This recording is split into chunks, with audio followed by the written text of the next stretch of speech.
Hello everyone, great to have you all online again this afternoon for our next session, which is one of Sean's now famous SHED talks. And today this is with Felicity Burch of the CBI.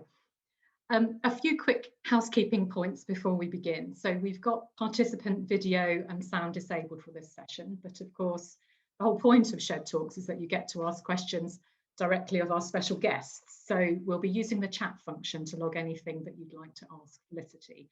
I'll be keeping track of all your questions alongside Sean, so do send them in as you think of them and we'll do our best to queue them up appropriately. If you can, remember to note your name and organisation when you ask a question, especially if your Zoom account doesn't include those details.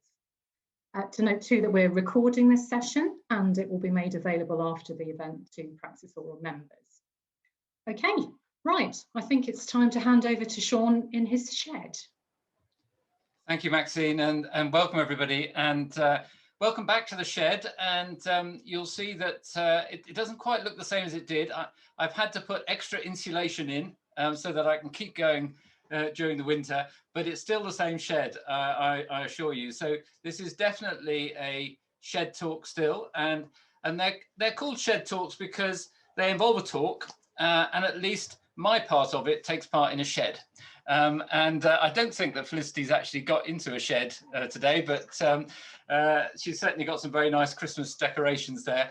And I should just warn you that you may hear in the background seagulls and other Devon type noises in the background. We've got some redundant cruise liners off the coast, which occasionally sound their horns. So you know, we may hear those. And the school that backs onto my shed has just let all the kids out for playtime. So we can, if we hear shrieking, it's not me, it's them. So of course, the aim of this series is to create an opportunity for the whole knowledge exchange community to hear from influential figures at a time when we can't get out to meet them at conferences and events. And in fact, the last time that Felicity and I were together was when we had a PraxisAuril strategy day way back in January, early beginning of this year. So almost a year ago, and we've been locked up ever since. So today I'm delighted to welcome to the shed Felicity Burch. Felicity is the CBI's Director of Innovation and Digital, and she leads the CBI's policy work that creates the conditions that enable businesses to come up with new ideas, invest in R&D, and adopt new technologies.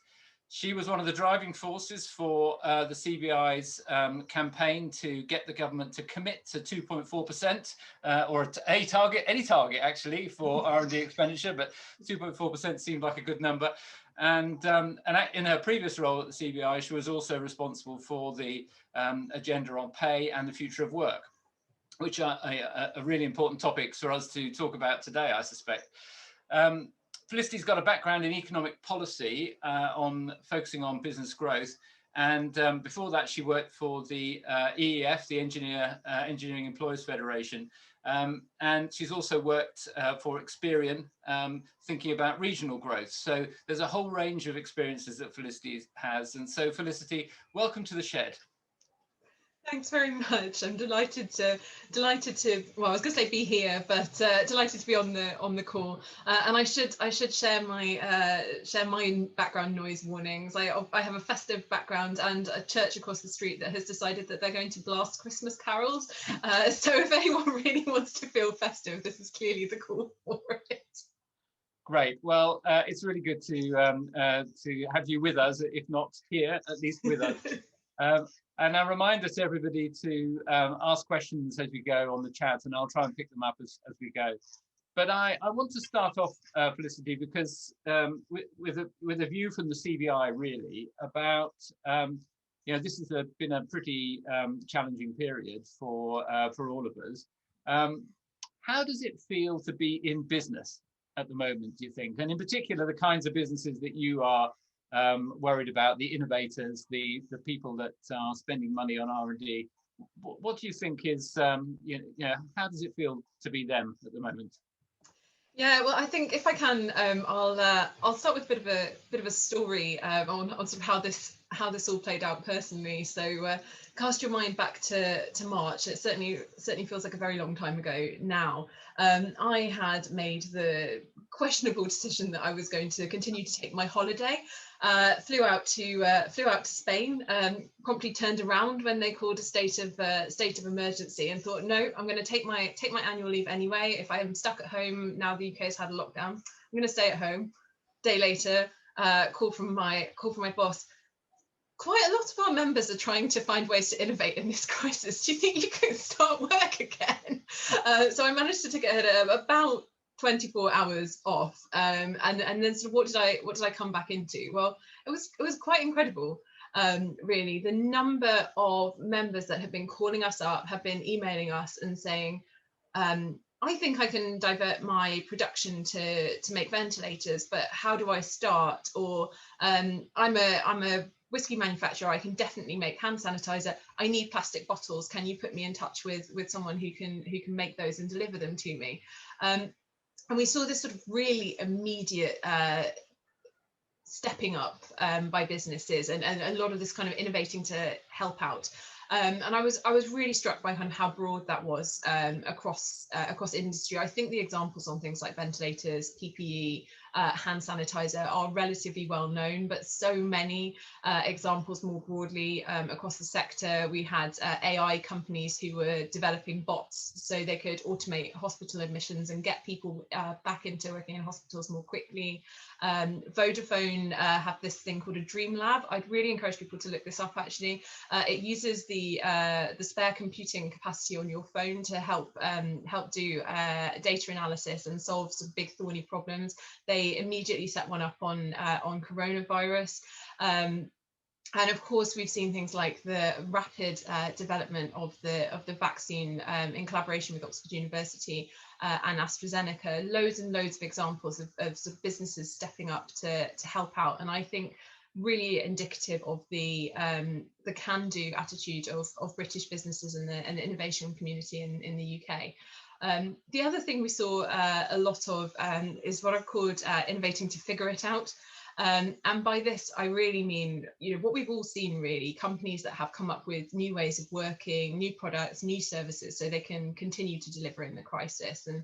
And research by Be the Business has shown that 1 in 5 companies introduced some new form of service in the first few months of the crisis. So, we've seen so many examples of that. Some quite basic examples, actually, things like cafes started selling coffee through open windows so people didn't have to come into the store. One of my favorites, all-time favorites actually, is that our local pub started doing delivery Sunday roasts, so you could sort of make them up at home, much more successful than any roast potatoes I'm going to try myself. Through to some more sort of tech-enabled solutions. So Airbnb switched from doing sort of in-person experiences to online experiences, and you could do workshops with people from all around the world. And it wasn't just new products. What we've seen as well is just an explosion in sort of development of new processes and new digital processes, especially particularly collaboration software. We're doing this on Zoom. I didn't know what Zoom was in February. Last time we met, Sean, I would have had no idea what you were talking about if you'd have mentioned it to me. And now, it's entered the lexicon. It's part of our day-to-day life. And for many companies, we saw them bring forward existing strategies by months, sometimes by years. And again, the research by Be the Business suggested that it was 3 years of innovation in 3 months. And I mean, that is absolutely incredible. If I was talking to you this time last year, I would have been talking about, when it comes to innovation adoption, the fact that the UK continues to lag international competitors. There's certainly been a shot in the arm in terms of innovation there. I think, though, that was probably what the first few months of the crisis looked like, and we're now sort of running into this crisis being a sort of medium to long-term issue. And while we've seen that, I think we have seen some other challenges start to rise up the agenda, and things that might not have been a problem at the start certainly are now, or they've got worse. The first of those is cash. This is a real issue for companies.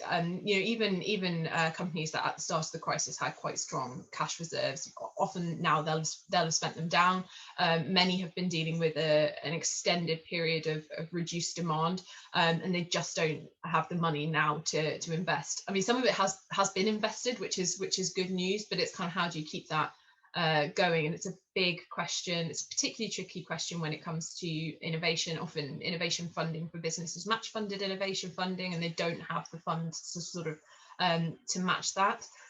The second is a sort of interesting problem. It's kind of that they've innovated, but are they getting the most out of the innovation, and particularly getting value from data? So lots of the new technologies that companies have invested in are heavily data-driven technologies, and companies that may not have the analytics capability or the analytics skills within the business to really make the most of that and understand what they can do with all the data.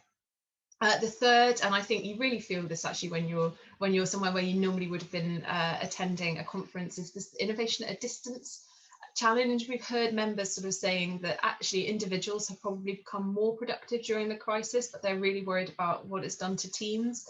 And one of our members put this really nicely. They were sort of talking about the challenge with reduced collaboration. It's sort of, how do you make coincidence deliberate? And I think it's a really nice sort of framing of that question, that actually a lot of those sort of conversations that spur innovation, certainly within companies, happen because two people in different departments chatted while they were making a cup of coffee. I think the sort of flip side problem is that, and it relates to the last issue, is honestly, I think there have been some cases where we've seen slightly over-enthusiastic adoption of new technologies and different platforms. And I've spoken to members who know that different departments of their businesses have adopted different platforms that don't talk to each other, that don't work with each other.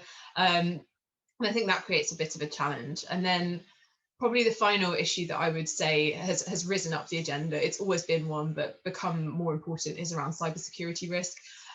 So there is a sort of increased risk as people are using digital tools, home working, that it opens up new frontiers for cyber risk. And certainly at the start of the crisis, we saw some really nasty examples of people using individuals' vulnerability and concern about COVID to sort of try and trick them into revealing details that they shouldn't be. So I think, just to sort of summarize that answer, there has been this just incredible amount of innovation, and companies genuinely starting to flex this muscle that maybe never had done before since the start of the crisis.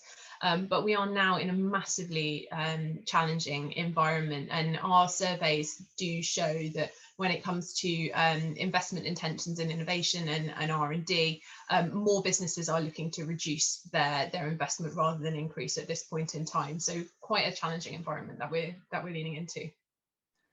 Yes, and there are a number of sectors which were spending a lot of money on R&D, which will now struggle to justify it, presumably. So the aerospace industry, some of the manufacturing, vehicle manufacturing of various kinds will be struggling. Anything to do with public experience, those kinds of entertainment is really struggling. Are you getting representations from members in those sectors about providing particular support to them and trying to encourage them to innovate? Yeah, I mean, I think the sectors that you've listed are firstly all really innovative, creative sectors, and also, as you say, sectors that have been really badly hit by this. So very much so, we have heard from companies in all of those sectors about sort of specific support that they need. And I think to be fair to sort of Innovate UK and UKRI, there has been during the crisis a sort of strong focus on helping companies to sort of innovate through all of this. But I think there are some really big long-term questions about the funding that's in place, not just for innovation, but the other stuff that helps these companies kind of grow out of the crisis. And probably that's starting to look at what's the role of industrial strategy going forward as well. Yes, the whole business model for some of these organizations is going to have to shift, isn't it? So let's move on then to, that's a really useful introduction to how it feels. I like the way you described that, help to begin with, helping out people Then there was figuring it out, you know, oh, well, what can I do that's different? I'm still waiting for coffee to be delivered in ice cream vans around the streets. You know, I think that is a perfect business model for anyone that wants to do that. Then you've got the questions of cash flow, productivity, innovation at a distance. And then finally, that distance can be compromised with cybersecurity. So there's a whole very interesting set of different tensions there that you've identified. So that's what it feels like at the moment. And then we've got this, what does the future feel like in terms of the big new threads that will shape the policy over the next few years? Because actually that's part of your job, isn't it, to try and shape the policy in order to help the businesses to grow. So what do you think of those key strands there? Help us tease our way through those. Yeah, I was reflecting on this question and sort of what the future feels like for business, and in some ways I think what you'll be seeing in universities and businesses kind of feels the same in that respect, in that it's hugely uncertain. You know, we don't really know where things are going to go next with COVID. Yes, we've had this really exciting news about a vaccine, but of course that will take many months to roll out and have an impact. Huge question marks over Brexit, and that impacts, from a business perspective, that impacts demand, access to markets, but of course big question marks over access to Horizon and any potential successor to the European Regional Development Funding as well. We have very rapidly sort of shifting and tricky geopolitics at a time when the UK is sort of trying to figure out who we are in the world. And then, of course, we have sort of more national issues of big sort of regional disparities. We have businesses who are, as I say, sort of struggling with cash and this divergence between businesses. So honestly, this is a really difficult environment to be looking into. And I remember sort of in my last job when I was at EEF, you sort of talked about my background as an economist, and I remember sort of time and time again we're saying, well, uncertainty is the enemy of investment, and my goodness, don't we have a lot of uncertainty right now? Very difficult decision-making environment for businesses. I think, though, before I get down a sort of negative vortex, there are actually some positives out there at the moment. And you know, all that sort of story I talked about this incredible innovation appetite that we've seen from businesses in the crisis. I've used a bit of an analogy. I don't know how many people started doing sort of Joe Wick's fitness videos at the start of the crisis, but I know if you did start them at the start of the crisis, they were really hard. And if you're still doing them now, you're probably quite good at them, and you could probably improve and start doing sort of heavier weights and more work. And it's the same for a lot of businesses, that they've just started flexing this muscle now, and they're actually in some ways much better prepared to sort of make judgments about how to do innovation and how to do it successfully. So there are some positives there.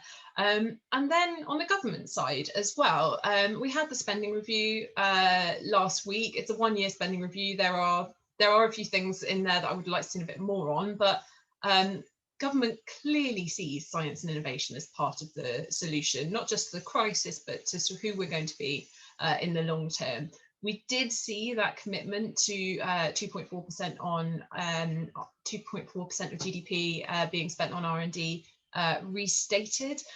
In some places, we saw a multi-year approach. So for UKRI's funding, which is obviously really important for the university sector, we saw a multi-year approach, which was great news.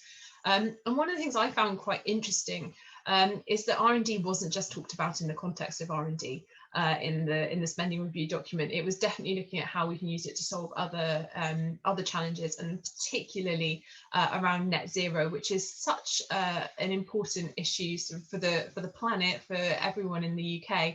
And I think that sort of recognition that research and development is part of the answer here, and frankly part of the UK's ability to step up, and our USP as a nation is actually a very important step forward. We need to keep pushing on that, but you know, if we create the right conditions for businesses to invest in research and development, for businesses to work with universities on that, we do have some of the right ingredients in place to be really successful there. Yeah, I think it's very helpful that you've moved on to the whole 2.4% and the spending review. You know, as you say, there has been some additional money pushed in the direction of R&D, which is great, and it's good to see government following through on those promises, although probably not quite as much as we would have hoped to see at this point. And of course, I suppose that's, you know, it's an uncertain world, isn't it? The government is facing that same uncertain world. You touched on it a bit, but I wonder if you could just spell out a bit more. You know, this potentially quite significant investment, getting to 22 billion, you know, of investment in R&D, both from government and from industry overall. What do you think the government's trying to achieve by that? I mean, I think there are some in universities who think, oh, that's great, some more money for research. But it feels to us, I think, in our community, that it's pretty clear that there's a payoff required.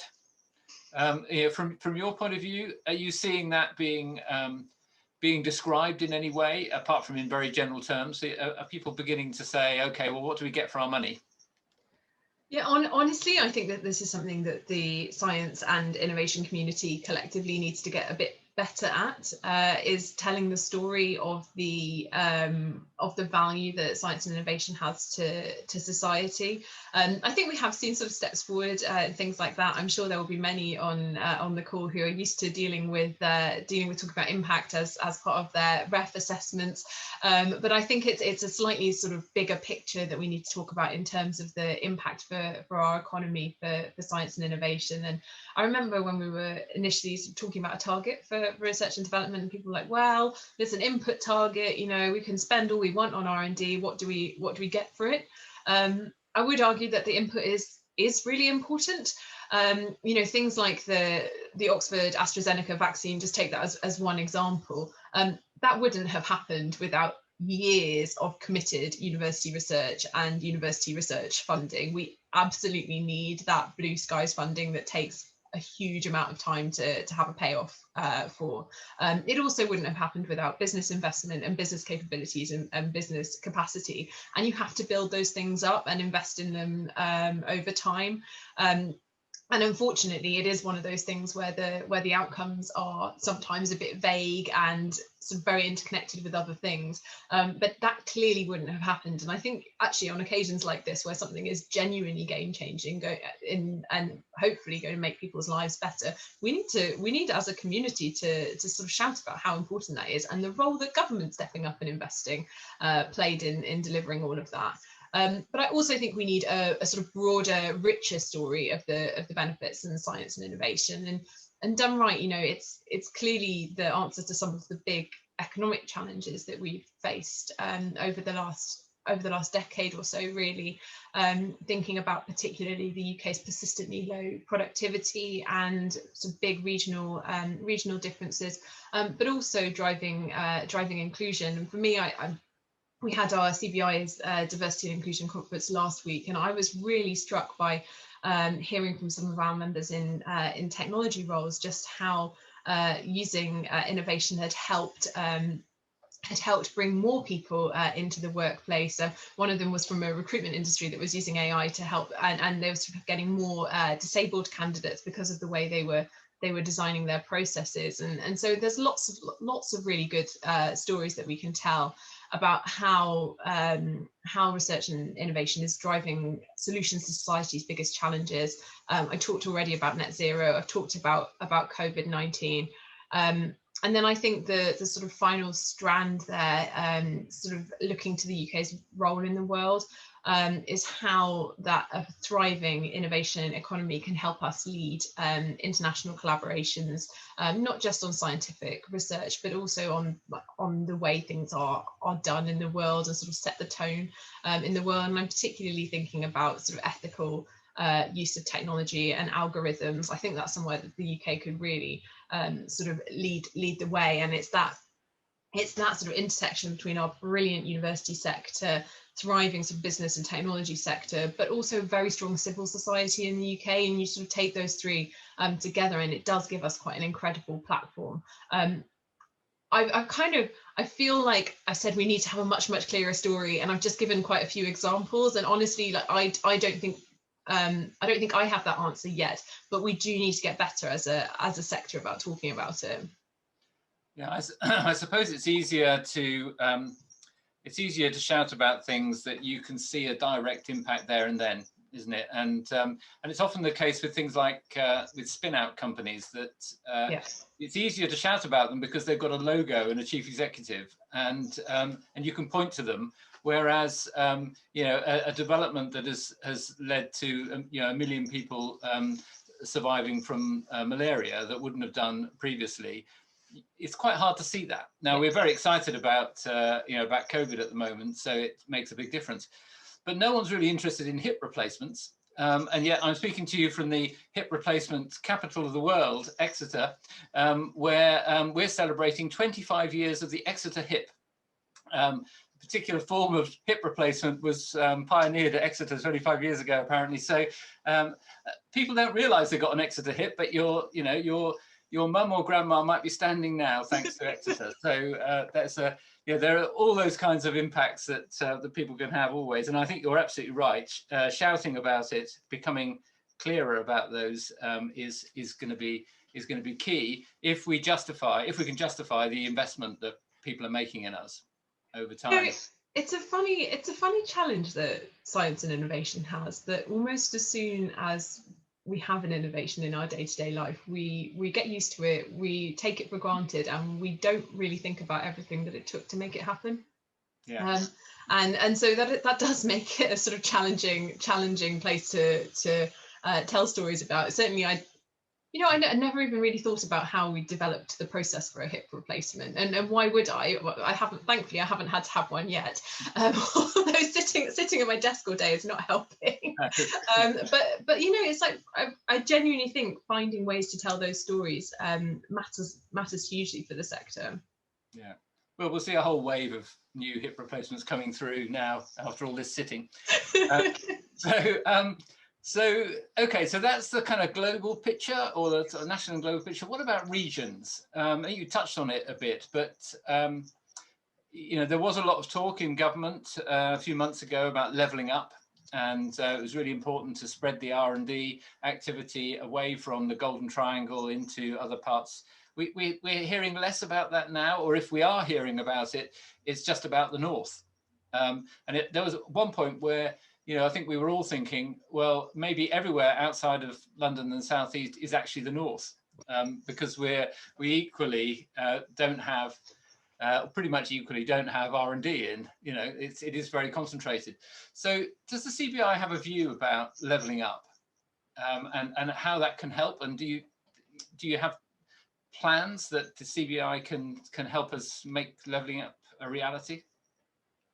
Yeah, definitely. And can I just say, as a Cornish-born woman, I share the frustration that everywhere outside London and South East is the north. I'm pretty sure I was born south of most people in London.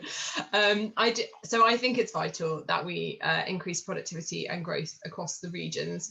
And we are honestly in a challenging situation for delivering against that. We've talked quite a lot already today about the threat that COVID has placed on growth, but also the potential for a no-deal Brexit, which is feeling very real right now, have created already quite devastating economic challenge, and that's often in places that haven't seen much growth for extended periods of time. So we do need to build back quickly and effectively, and a recovery that is only limited to places that were sort of growing quickly previously isn't a real recovery. It's not the sort of brighter future. And frankly, if there's anything that we need to learn from the recovery from the great financial crisis, it's that how we recover matters, and sort of can create long-term challenges if we don't get this right. So I think that there's a few sort of things that we need to focus on, all of which actually universities have a role to play on in terms of recovering from COVID and the challenges around Brexit. in all of the regions of the UK. And some of that's around sort of functioning local labour markets. Some of it's around local infrastructure, particularly digital infrastructure has risen massively up the list. But also this point about inspiring business innovation and investment in the regions. And I think that this is particularly true on research and development. We've already talked a little bit about how important research and development is for productivity and growth. The stat on this is that half of R&D expenditure in the UK happens in the southeast and east of England, and that's just massively concentrated. But there is brilliant innovation happening all around the country. I mean, I don't need to tell you that, and I don't need to tell people on the call this, but I think it is worth repeating. And we're very lucky in the UK that we have this incredible network of brilliant universities and brilliant businesses as well that are located across the UK. And R&D happens in places. And I think making sure that we are building on the strengths that we already have is really important. And I know we've talked a bit at length about the sort of work that CBI did on how do we expand out the catapult centres, because they play quite an important sort of intermediate role from the business perspective. But I don't think that should ever be at the expense of universities. This has to be about sort of how do we build stronger ecosystems more generally. And I think that universities just have such an important role to play in local spaces on R&D, but also on skills. Yeah, so that university role in the regions seems to us that the regions are increasingly looking to us to provide not just the R&D and skills support that you've mentioned, but also the general coordination around innovation. And making things happen. And during the early months of the pandemic, we were hearing stories from our members that actually there weren't very many other players in the regional economies to help with the basic things like coordinating the manufacturing of PPE. It wasn't that the university needed to manufacture the PPE, it was just that the manufacturers of PPE weren't coordinating with each other, so they couldn't actually meet the targets and the demands coming out, and it fell to the universities to try and play a broker role in all of that. And I think we increasingly see that with the fact that the LEPs have been they don't have significant funds to do things themselves, and they often rely on their university partners to do a lot of the things that they would have done themselves in the past. So it feels to us as if the universities are being asked to take on a bigger regional role at a time when they're also being asked to take on a bigger global role. So what do you think? Is that how that plays? Does CBI recognise that nationally? Because that's how it feels like to us. I just wonder if it feels like it to you. Yeah. It's really interesting sort of listening to how you're talking about that, and I do think universities play this really important local focal role, and I absolutely think you're right that the examples that I pointed to on innovation in the crisis were often helped by universities, and often you're playing that sort of local brokerage role, and I think it's only going to increase, and particularly I know for a lot of businesses accessing innovation support is really tricky, and universities, CAVE in particular, really know their way around funding systems and helping businesses to access those and sort of just figure out what they need to do to access money, how they need to talk about innovation and their own impact. And we don't know what some of these funding situations are going to look like in just a few months' time now. We don't know if we're going to be part of Horizon. We don't know what's going to replace ERDF.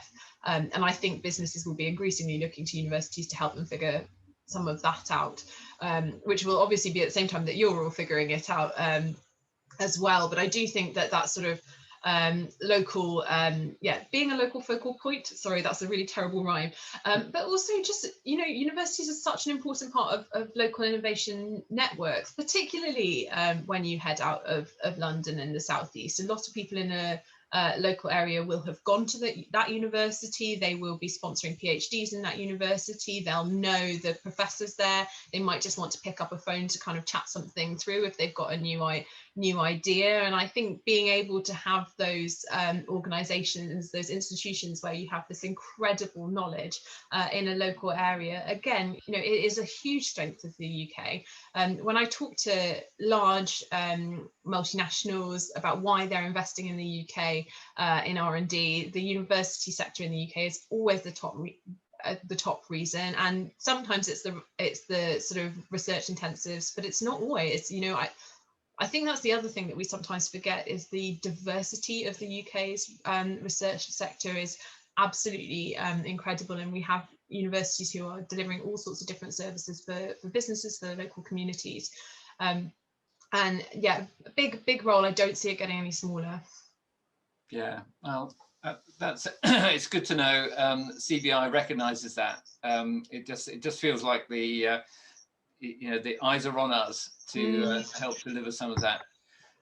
What about you touched on it a bit so far, but the nitty-gritty of global trade, for example, we've started to hear much more about encouraging R&D inward investment and ways that the UK can be, as you say, we have a good reputation around the world for the kinds of things that we can offer in terms of R&D and innovation and skills. But to what extent that the R&D offer of the UK becomes a draw for global business. And I have no idea what's happening with the trade talks with the EU this morning, but maybe this afternoon it'll all be fine. But there's global trade across the piece with some of the really big players, relies on a whole set of structures and systems to make it work smoothly. And I wonder how you see global Britain playing out from the CBI's perspective, and how we can play into that. Yeah, that's a big question. Where to start? About 4 minutes. All right. Well, I'll do my best. Look, we've talked already about a lot of the uncertainty that exists in the global environment at the moment, and a little bit about the fact that some of the big global players, the US, China, Russia, the EU, have very, very different views about the world. At the same time that the UK is stepping out as a newly sort of independent nation, and we just need to decide who we are.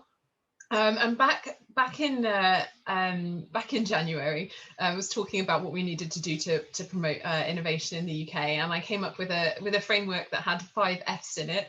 And the favourite one of the Fs, the one that everyone's remembered, is that we need to flaunt it. And what I mean by this is we need to tell our story. Because we do have all of these brilliant capabilities, but we need to be able to package them up better, because inward investment, international investment, is hugely mobile. These companies can choose any country in the world to invest in. And yes, we have some brilliant assets in the UK. We need to make sure we're continuing to invest in them, and we're continuing to make them world class. But we also need to say what they're doing and what they're for, and the kind of environment that companies are going to be investing into. And I talked about this a little bit. I do think that there is an opportunity for the UK to lead the way in sort of responsible and cutting edge sort of hand in hand approach to delivering technology. And in some ways this sits on our I talked a bit about the diversity of the research base. We have strengths in both sciences and humanities. That's really important for sort of that future. But it also leans on our civil society. It means regulating well. It means making sure that academic expertise and business capability is working hand in hand. But ultimately, we need that sort of sense of what we're for. And for me, that the potential role of industrial strategy there and setting out a vision for the UK are hugely important. We have to own that narrative, otherwise people will go elsewhere. Yeah, and as you say, it is a by its very nature a global market. People can go anywhere. But it doesn't really feel at the moment as if the package is being put together. for us to make for all of the UK, or even the key parts of the key focus areas of technology or opportunities aren't really being asked to make the case to promote internationally. So I think that's I think we all like your idea of flaunting it more. We've got to just decide what it is we're flaunting, and I think it feels a bit as if the universities have got quite a big role to play in helping to decide that.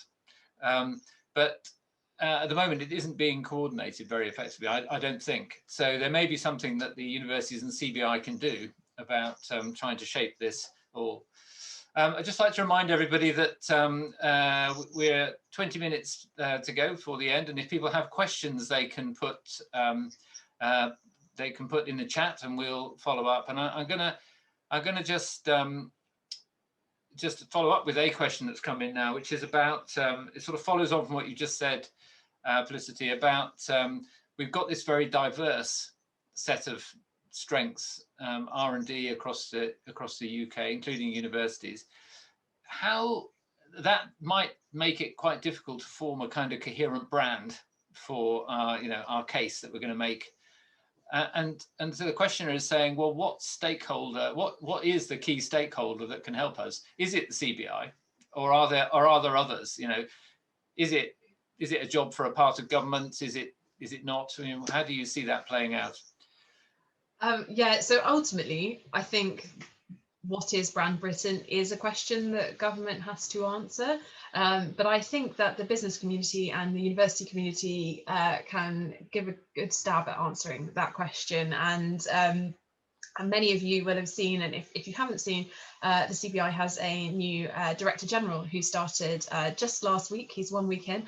And one of the things that he talked about at our annual conference just over a month ago now, was the fact that the business community should take a vision for the future of the economy to government. I don't think that's only sort of the future of our R&D landscape, but sort of defining who we want to be, the kind of economy we want to have, what role R&D plays in that should sort of flow down from that. So I don't have the answer to the question just yet, but clearly this is something that we'll want to work with universities on sort of shaping, and it is a challenge because we're a mature economy that we do lots of things well, and actually that's brilliant, but we do need to sort of bring that together and sort of, I think it's less about the sort of attributes that we have and more about our kind of character and the choices that we're going to make in the future.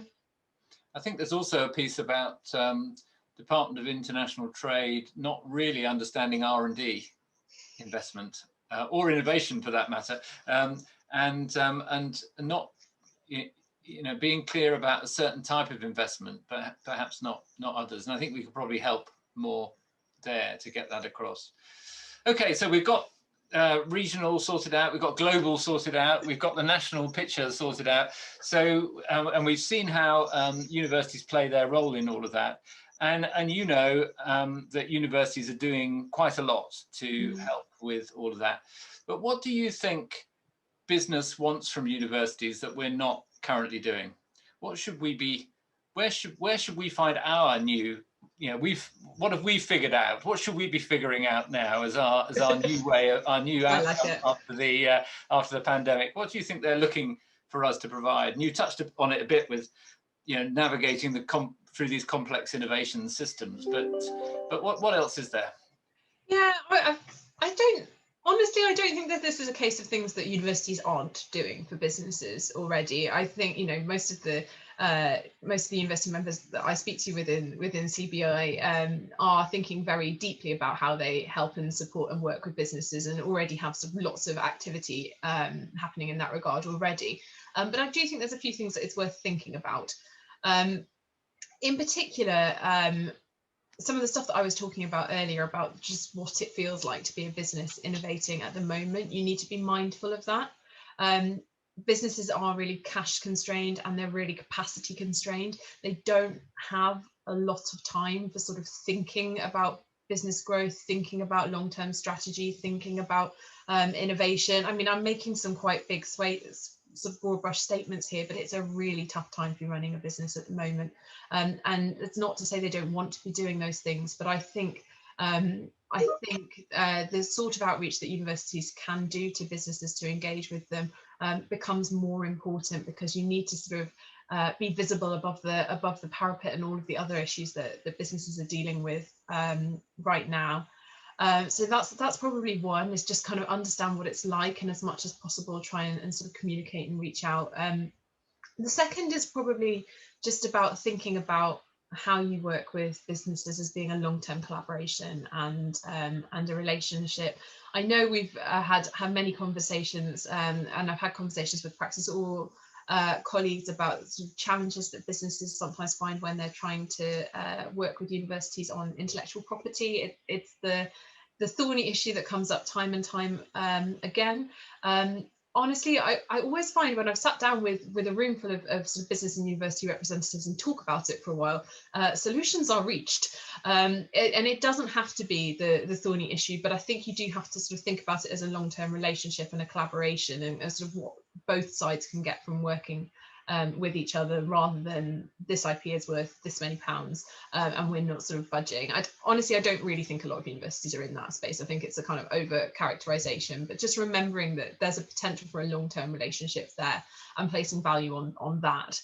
And then, yeah, I think the final point is honestly, next year is going to be really confusing. There's going to be new policy, there's going to be new support, to the extent that people working in KE in particular can help businesses navigate this fast changing policy and support environment, help them access funding, help them just through it, frankly, and be a sort of knowledgeable partner on what the landscape looks like. I think that would be really important. So we've got to be empathetic, long-term navigators. That's how you describe it. There's been a question from Janine Coomber, who's saying that you mentioned how we handle the recovery is important, not just that we try and get the recovery, and wondering if that has an effect on risk tolerance for innovation. Is there more pressure now to get it right first time? And because you've got these cash constraints and time constraints, whereas innovation, sometimes you don't get it right, and you have to accept a few failures. Do you think that risk tolerance has got less now? Honestly, I don't. I haven't heard sort of companies talking massively differently about how they approach risk and innovation sort of post-crisis, but I do think when you're cash constrained, you do tend to make less risky investments, and we see it with government funding for innovation and science as well. When their coffers are constrained, they tend to go for the surest bet. So although I haven't heard anything from individual companies, I do think that there is a risk that we're not taking enough risk. And again, the role of universities as collaborative partners there becomes really important, because it's not just access to funding that helps with de-risking things, it's access to expertise and facilities, and sort of being able to check in with someone who really knows their stuff, whether you're barking up completely the wrong tree. And I think that, again, that's why that sort of having those relationships with businesses becomes very, very important, and that university expertise is hugely valuable there. So now I've got empathetic, long-term navigators and risk reducers. Just work really hard.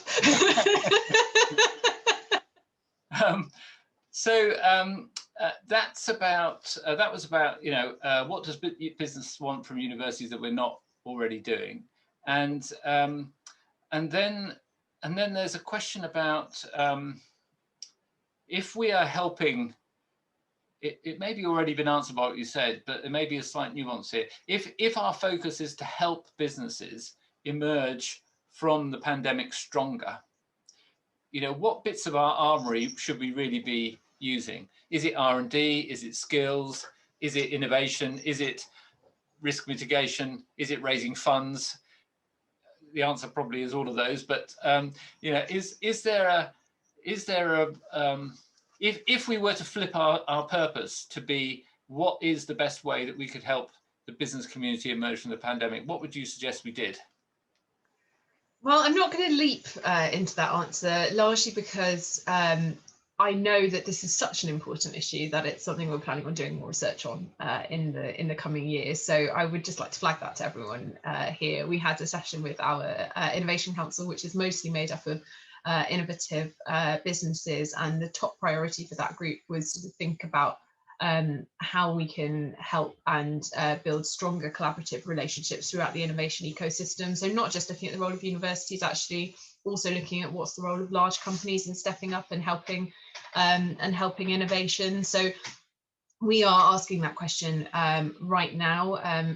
I think the reason we're going to spend a fair bit of time on this is because it's such an important question.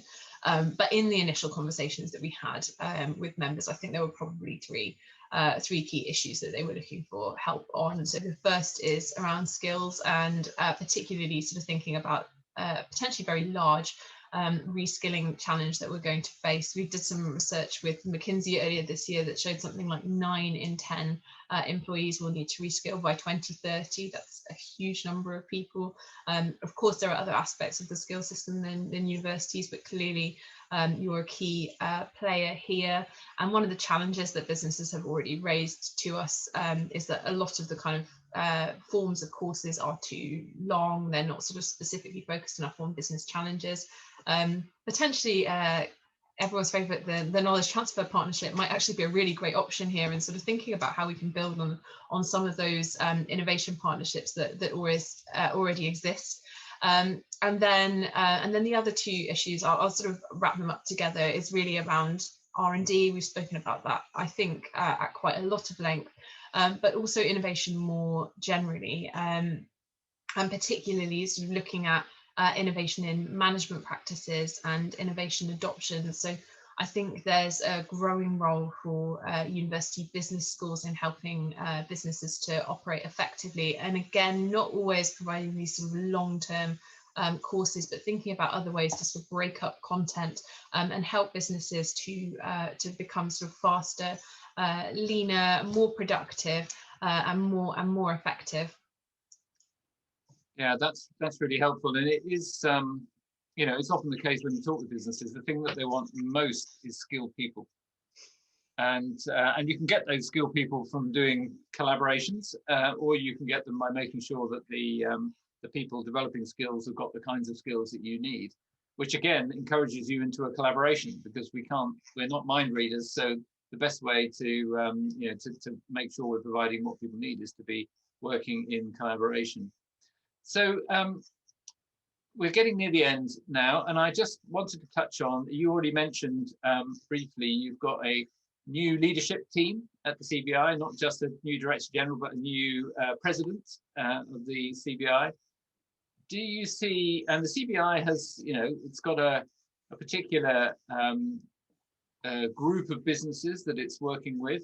They tend to be larger, they tend to have, you know, particular history, particular kind of footprint.